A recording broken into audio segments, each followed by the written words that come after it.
حضرت عائشہ رضی اللہ عنہا فرماتی ہیں رسول اللہ صلی اللہ علیہ وسلم رمضان کے آخری عشرے میں اعتکاف کیا کرتے تھے اور اپنی پوری توجہ عبادت اور دعا میں لگا دیتے تھے۔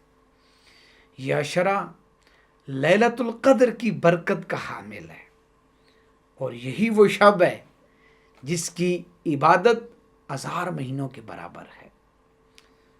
اس کی فضیلت و اہمیت پر کچھ بات کرتے ہیں۔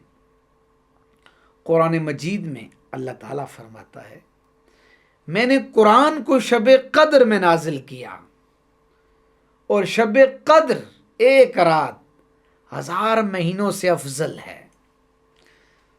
آخری عشرے میں شب قدر کے قیام، عبادت اور دعا کی فضیلت لازوال ہے۔ اعتکاف اور اس کے ذریعے قربت الہی آخری عشرے میں حاصل ہوتی ہے۔ آخری عشرے میں اعتکاف کرنے والوں کا مقام بہت بلند ہے۔ حدیث میں ہے جو شخص رمضان کے آخری عشرے میں اعتکاف کرے اللہ تعالیٰ اسے جنت کے دروازوں کی طرف لے جاتا ہے۔ یہ نہ صرف سنت رسول ہے بلکہ روحانی پاکیزگی اور دل کی صفائی اور طہارت کا بہترین ذریعہ بھی ہے۔